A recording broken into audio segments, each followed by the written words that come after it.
Yes, radio broadcasting has been with us for just over a century now, hasn't it? And has had to meet many challenges and adapt accordingly, not least to the growth of television and then the internet.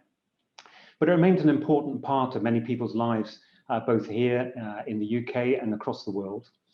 And with the headlines increasingly grabbed by podcasting and the introduction of services by the likes of Apple and Spotify, we have to ask, what is the health of radio? What's its relationship with podcasting?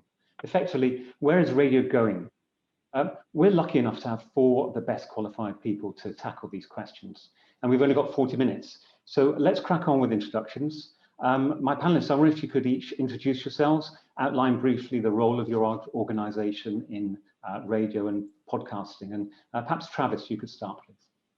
Thank you, Jack. I work for Bauer Media, which is a pan-European media company with interests further afield than that.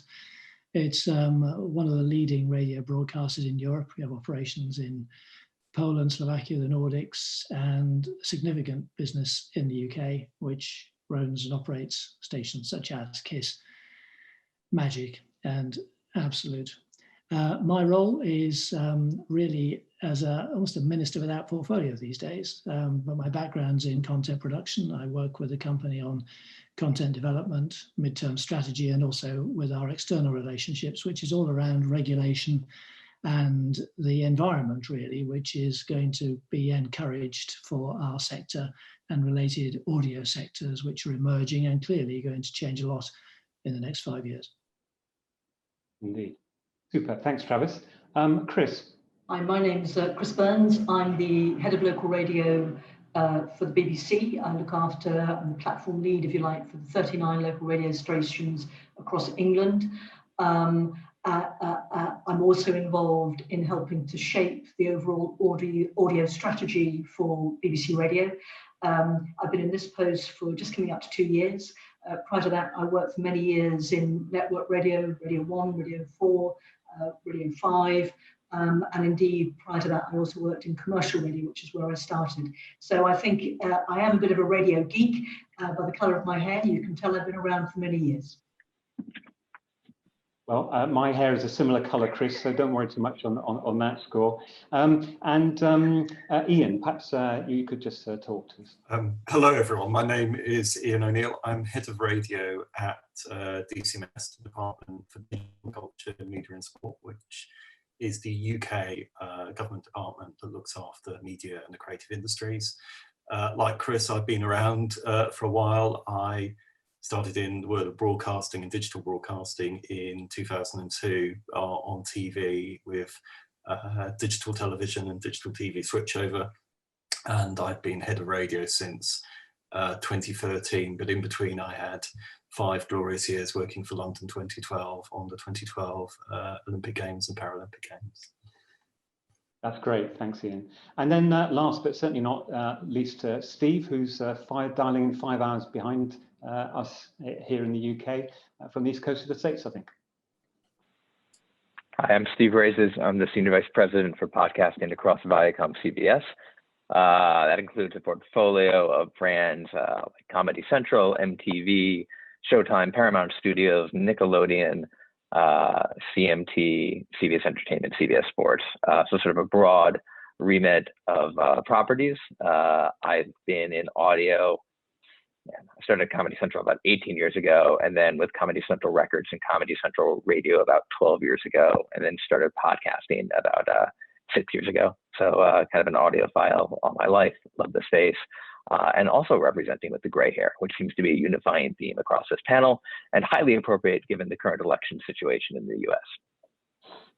Very good, excellent, thank you. So I think you'll agree that this is, we've got some great people here to address these topics.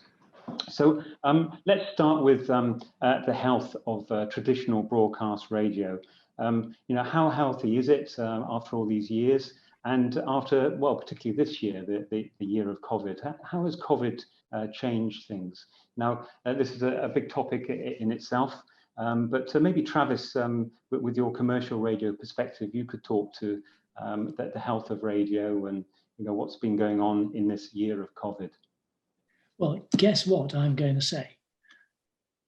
Radio is fantastic and doing brilliantly. There's a surprise.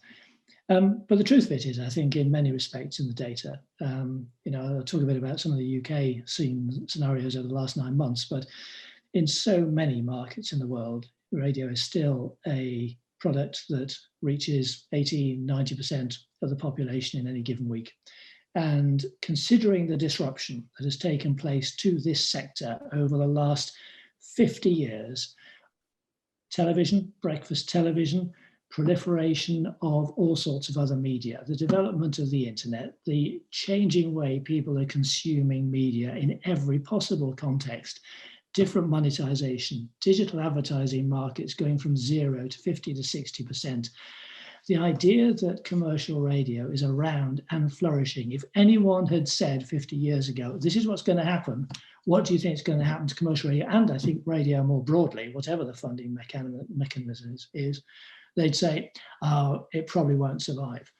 The truth of it is, all these changes have been new and exciting impetuses for change within radio. And radio has been a fantastically flexible, fluid, and innovative business in terms of changing to consumers' needs. And I think we're benefiting from, right now, a fantastic reset of our sector. Before this year started, radio has now emerged as the leading element of a wider audio market, of which others are now intervening, and which we ourselves are expanding into at pace. We're developing new products, we're providing new opportunities for listeners, and we're providing new ways of monetizing our business. So I think if you take the nature of what we're doing, its history and the environment we face today, where we are a leading product in a wider audio field, that can't be anything other than a fantastic place to be.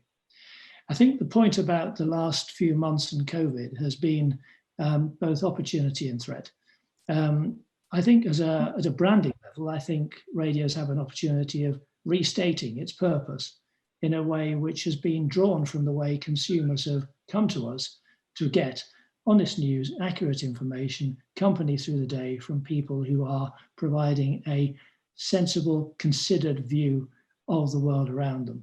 And I think that is probably coming through a lens of European markets, perhaps more than others, because in our markets we're still quite regulated, and also we often have public broadcasters who are also regulated. So it's not quite so much the commercial free-for-all in some of our markets in Europe than perhaps it is in others. But nonetheless, the trust element and the information that's provided by radio is clearly something listeners appreciate, and they have come to us in their droves during COVID. In particular in the UK, listenership has gone up. Is that what you're saying? More hours? Just going on to that, specifically in markets in Europe and the UK in particular, radio audiences have increased. The amount of consumption to radio, linear radio on IP devices has gone up dramatically. The increase in listening to speech services has gone up, and also interest in specialist formats has also increased significantly. Now, all of that has been offset by a significant economic collapse for advertising-funded businesses, as we all have suffered from. But with adequate regulatory flexibility, that's something we will need to work our way through. And hopefully this disruption is one of the many disruptions that we don't particularly enjoy, but nonetheless, we live through them and we come out the other side stronger. So in summary, I think radio is in a great place. And I think the last 9 months have provided a new fillip for radio as well. Very interesting. And I wonder, Chris, from your public service broadcaster, and also you handle local radio across the UK, I suspect you've seen a similar shift to listening and reliance on radio, maybe a bit of a rejuvenation. Would that be? I mean, when Travis was talking there, I was tempted to kind of say ditto. I agree to all of that. When I think for a long time, people have been predicting the demise of radio. It's all going to close down, it'd be a disaster. And actually, we keep seeing that it may be a demise, but it's going to be a very, very, very, very slow, long tail. And I'm sure we'll talk about this later on. But I think that the growth of areas like podcasts and streaming, it's great because it's all about people getting the audio habit. But talking specifically, if you like, about the part of radio I look after, which is local radio, I think what COVID has reminded us of is that this is a global pandemic, but it's been felt in a really local way. And actually, the experience in Devon has been very different to the experience in Newcastle, in Manchester, in Liverpool, and WM. And actually, or Midland, sorry, going into my own brand names there. And I think what local radio has been able to do is tell that story locally. And that's been really important. It's been the trusted news and the information. You know, and we've done things, and I know commercial radio has done similar things, like we run an initiative called Make a Difference, which was basically, if you like, a virtual notice board. It was running on Facebook, it was running on the linear, and it was a way of bringing audiences together, communities together. And it's some of this has been getting back to those basics. And the stories that have come through, there's a story in this country about Captain Tom. And Captain Tom is a man who was 99 and he decided he was going to raise money for his local hospital. He raised in the end absolutely millions, and local radio listeners for his 100th birthday took a picture of themselves as a selfie and created a birthday card for him. So I think what local radio has done, it's told the story locally. We've seen that actually audience interaction to all of our stations has gone up by about a third, because people wanted that human contact. And I think the other thing actually that COVID has reminded us of is the importance of companionship and community, and also the live listen. So it's very noticeable when Merseyside or Liverpool went into tier 3. You know, what we were able to do was to respond to that in a live and local way. When Leicester went into the second lockdown shortly after just emerging, and Leicester was still in lockdown, we were able to supply, because there's a high proportion of an Asian population in that particular area, bulletins and information in Gujarati as well as in English. So we've been able to actually, I think, respond to things in a way that's been highly local where needed. And that's been a real fillip, I think, for local radio. Oh, that's great. And for the community at large as well. Absolutely. And a lot of what we've done in many areas is we've been partnering with community radio, because I think the most important thing, particularly when we first went into lockdown, was making sure that information was there. So where community radio wasn't able, if you like, to source its own news bulletin, we were sharing our news bulletins. Got it, got it. Now, Ian, I wonder if this is this a picture you recognise, the picture that Travis and Chris are painting here of UK radio from the vulture, from the DCMS point of view. Do you recognise this? And I wonder also if you reckon this is something that is playing out in different markets across the world. Well, first, in terms of the UK, yes, it is. I think radio remains strong. It's very vibrant and essential media, and I think both Chris and Travis articulated the ways in which commercial radio and the BBC and also community radio have stepped up with COVID-19. And certainly, I would echo that we've all seen an increase in engagement and in audiences from radio as part of this. And it shows that when people really do need information that's relevant to their lives, their well-being, that they turn to trusted sources of media, and radio always scores very highly and usually at the highest in terms of media, in terms of trust. In terms of standing back a bit, I think radio still captures a very large audience in the UK. Around 89% of adults still listen to radio at least once a week, and although average hours have moved down a little bit, there's still a huge amount of radio consumed, whether it's national, BBC, commercial, local, and community. But obviously there are some longer term trends that are out there, and I think this is part of the discussion. I mean, clearly we know younger people are less engaged with radio than they used to be, and that's not surprising given all the choices of media and non-media. I mean, my children, they seem to consume most of what they do via video games, and thing and through the platforms they use there. So it's not TV, it's not even Netflix that people are going to. They're going off to different things and using their time differently. But we know that both the BBC and commercial have had some success in maintaining and capturing that. And I think that goes back to what radio does really well, which is curating content, curating music.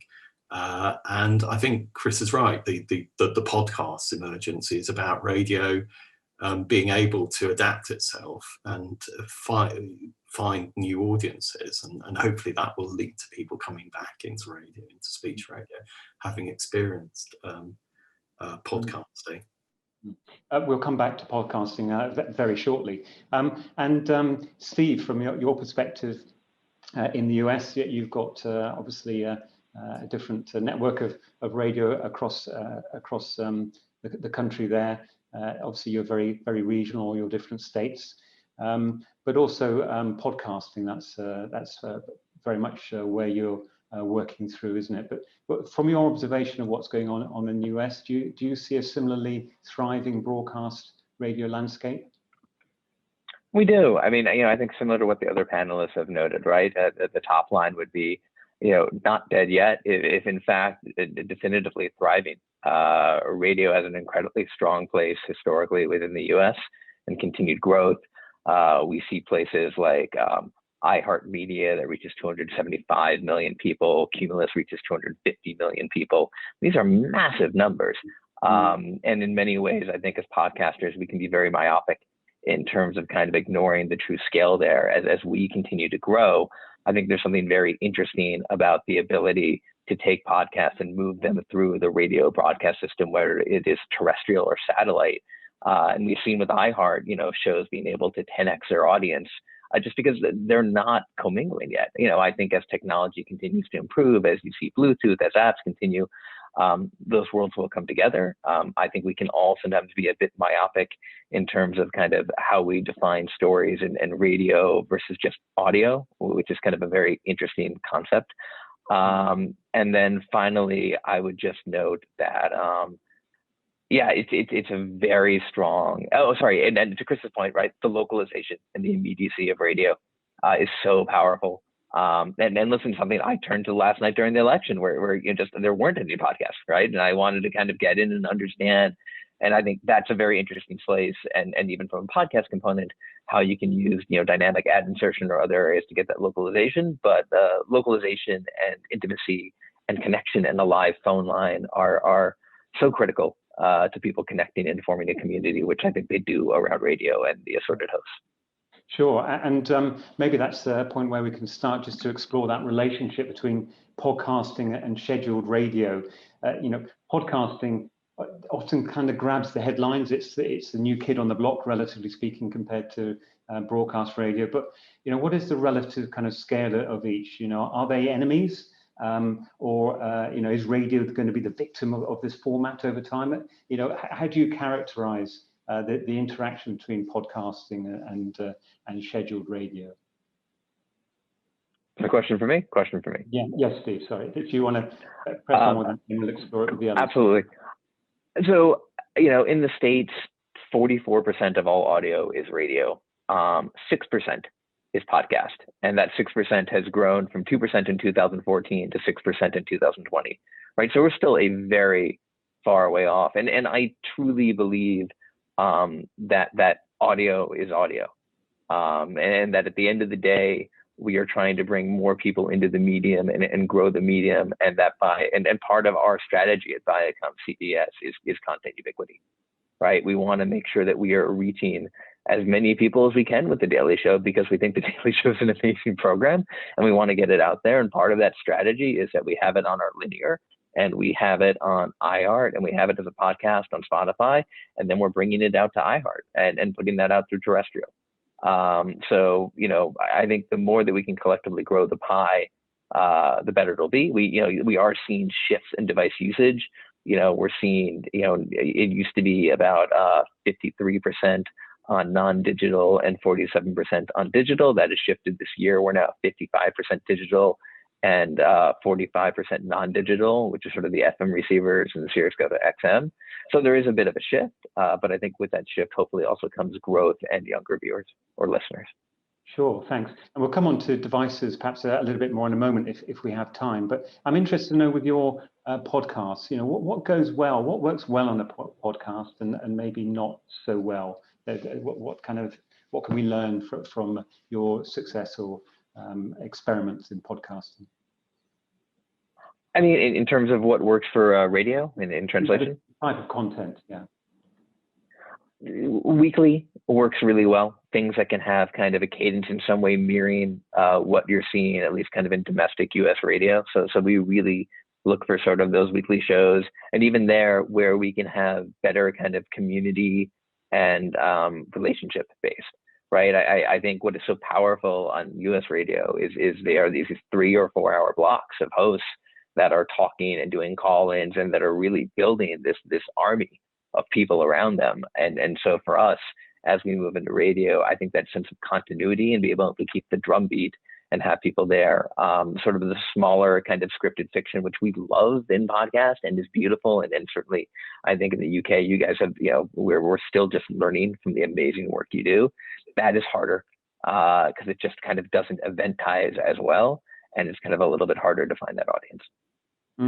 And I think you're probably developing, deepening the content and broadening it as time goes by as well, addressing broader audiences, I'm guessing, or more specific audiences. Yes. Well, listen, certainly it expands the audience, right? Without naming the podcast, we had a podcast that was doing 200,000 downloads a month, and we expanded it out to radio, and that grew to 2.2 million in 1 month.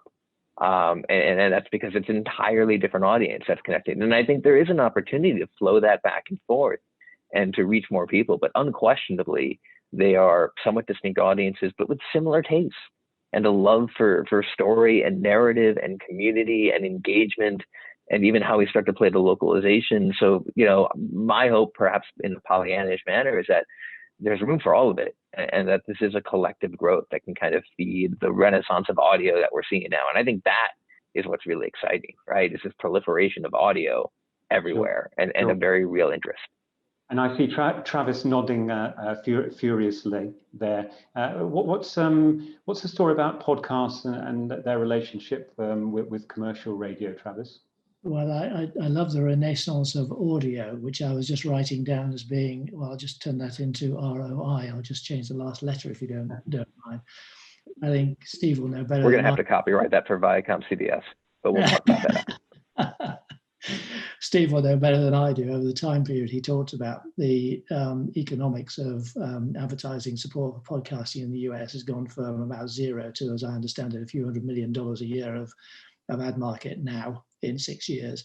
That is a scale shift of money going into the sector. I think there are a couple of things, and I do agree with a lot of what Steve said. I think the things that I agree with as well are the synergistic nature between the two things. Radio has often been very good at producing relatively short form, bite-sized chunks of content and shoveling it into a linear format.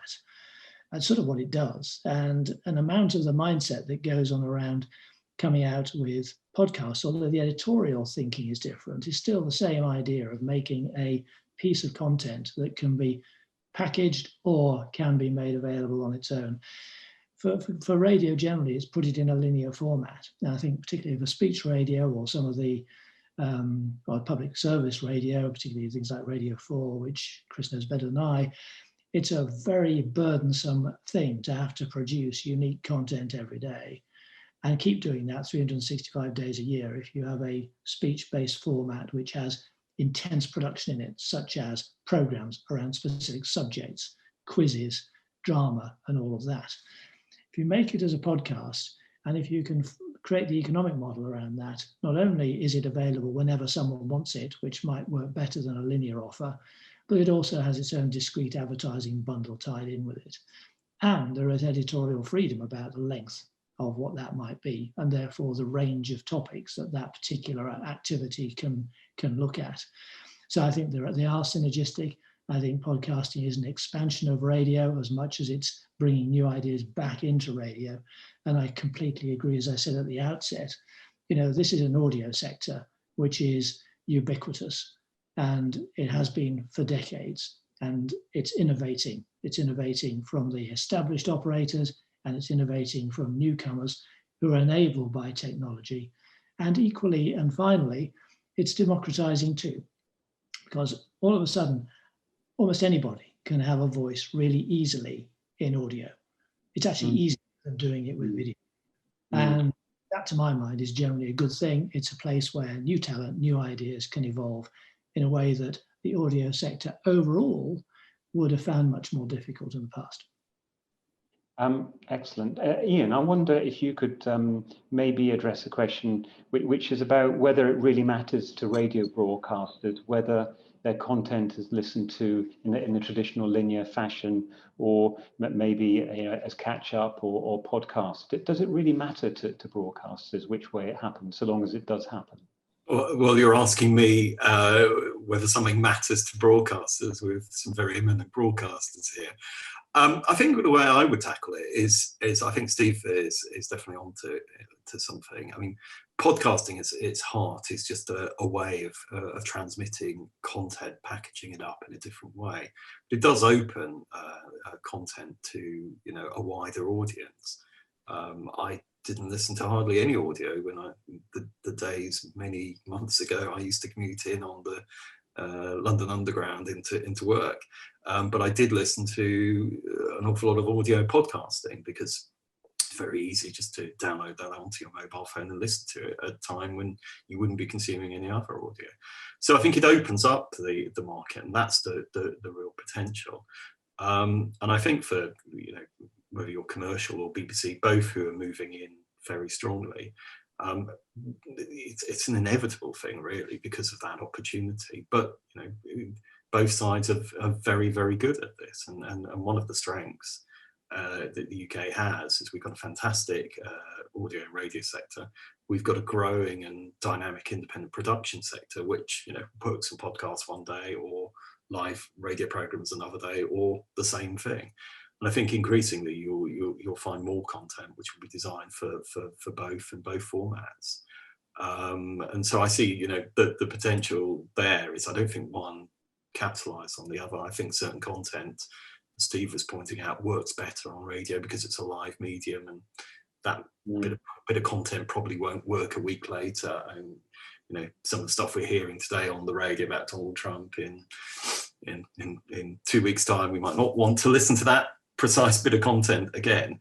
However, there is a lot of the stuff, particularly the produced stuff, and with the creatives and the new talent coming through, which we will want to listen to now, next week, next month, next year. So I think it's for the UK audio industry in its wider sense, supported by the radio sector, I think it's a potentially exciting time. But there are challenges ahead, and I think one of the challenges maybe we'll discuss a bit more is about the commercial model and the funding models. I know that commercial is trying to make that work, and they're having more success at it. But I think there's still more to do in being able to fully capitalise on the investment in podcast content. Thank you. Now, Chris, I wondered if you might want to address a question about, where podcast fits into local radio. Are you able to sort of latch onto this and develop that and maybe? Absolutely. I mean, I think the interesting thing about podcasts, as I see it, just in a broader sense for a moment, is I think they represent different mood states we're in, don't they? There are some times when you might want a bit of this or you might want a bit of that, and that's when you go into podcasts. And also, sometimes it's the sort of, if you like, the availability of where you are. When we used to travel to work before Zoom took over all our lives. I think for me, in terms of local radio, what we've done around podcasts is it's been a way to make our stories go even further and to be heard more than once. And actually, I mentioned the initiative we ran called Make a Difference, and we've had a podcast called Make a Difference. So what Make a Difference is basically, they are very positive stories of things that are going on during COVID. And actually, you know, in a world that seems rather bleak, I think people have enjoyed those positive stories. And I remember being at a Zoom audience session, and there was a story that was featured on this particular podcast of a woman who used to dress up in a dinosaur suit every day and go for a walk to cheer herself up and to cheer the area up. And this woman was listening to it, and she said, you know, first of all, I thought, well, what has that story got to do with me? And then I suddenly realized, well, that's great. Somebody's doing something to cheer people up. And, you know, the question I asked, well, would that make you listen to the local radio station? And she said, well, actually it would, because I like to know they're reporting on people like me in my area. I may not do it, but I want to know others are. So I think for us, it gives us an opportunity to potentially present those stories to perhaps people who wouldn't necessarily think that local radio is for them. It's also, and this has been touched on by the other panelists as well, it's a way of hearing new voices from around England. So we've got a podcast at the moment which is called The Sister Collective, and we actually are doing it in partnership with 5 Live. And effectively, it features 4 Black women from around England talking about their own experience and what it's like. One of them is based in Leicester, one in Liverpool, one in Manchester, and one in Coventry. And they interview somebody every week, and it's done in a kind of posse style. The fact that it's a podcast also gives you a kind of, and I think this is the bit of the podcast that we sometimes underplay, there's a certain intimacy that you can get with a podcast. So when, of course, you're listening to it, because you're in your own world, that really comes through. And that sort of lack of formality, you know, it can be 20 minutes one week, but it's 22 or 25 the next. So things kind of have their kind of the lifespan they should have. So I think for me, podcasts are an opportunity of exposing those stories we have, which, as Steve has said, that's what people are drawn into the podcast. Plus, it's a way of, I suppose, featuring new voices and the voices of England, different experiences, and us as one enjoying that experience. That sounds good, definitely. Now, I think for the last 5 minutes of questions, if I may, I would like to just think about the next 5 years of radio. What's it going to look like? I'm sure each of you just below the screen here has got a crystal ball where you've got great clarity about what radio will be like. You know, perhaps if you could each of you speak to a minute to what you think the big drivers of change, the threats and opportunities are, and maybe as Steve's on screen first, maybe we could just ask Steve to address that question. Oh, I was really hoping I was going to be asked last for this question. I think in the States, you will see continued consolidation in audio, right? Which we're seeing now as everyone is kind of trying to race and figure out the audio content wars. I think radio will remain a strong and vibrant source, but I think you're going to start to see more of the mingling of podcast and radio. I know that the desire exists within the companies. We are in talks with the various companies on this, and I think that's incredibly exciting. You know, I think the primacy of radio to everything we've said remains in that local community, and I think hopefully there's a, you know, God help me, I'm going to say the word synergistic, and I'm going to blame the coffee and the lack of sleep, but that there is a synergy, as I think we've all kind of noted, between these two medium. And again, I think if we're smart about it, we'll figure out how to lean into that, right? Where audio is ultimately audio, and, you know, bringing these people together with the localization and the live elements, there's a richer product out there. And, you know, I think we'd love to kind of discover that. Even honestly, just seeing with DAI in some of the election podcasts yesterday that people are doing, where they were using DAI to provide local updates within existing podcasts, I thought was fascinating. And I think that's the first time that's been done. So, you know, there's a lot of kind of interesting tech and the rest coming down the line. Definitely so. Travis, any of those points that you'd like to, are there any other points that you would add to that, perhaps to do with the balance of scheduled versus linear, for example?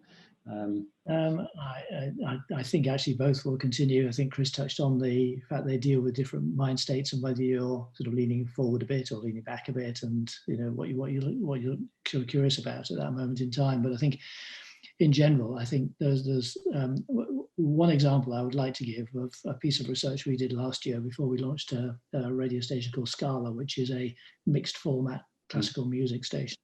And we, amongst our bits of research, we spent some time with a single woman in her early 60s, and absolutely ABC one. She's a retired barrister. And just to get a sense of what she was listening to, she listened to a laptop in the kitchen, because that was where she used to do her Zoom calls with her family and friends, and it's where she had a recipe she was cooking in the evening, a glass of wine.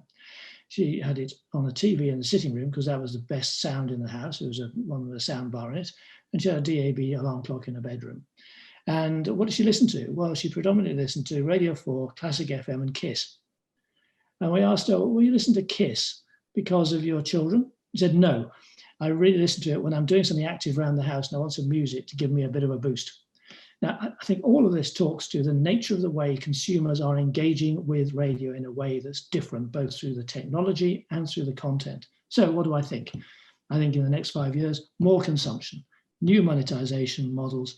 The segment will be a bigger economic segment, probably through a combination of ad funding, advertising funding, subscription, license fee, and probably some others we haven't even thought of yet.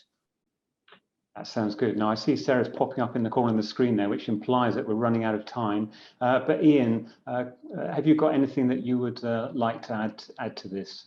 Just well, in a minute. Well, those are all very good observations. My take is I think radio will be very similar. I think we will see more podcasting. The shape of the industry will change, but I would really like to see more investment in audio coming in, and I'd like to see the UK be able to use its great skills to be able to go out and look more internationally about developing opportunities and doing what we do so well even better. I think there are some challenges ahead. I think local radio remains really important. It's very important to ministers.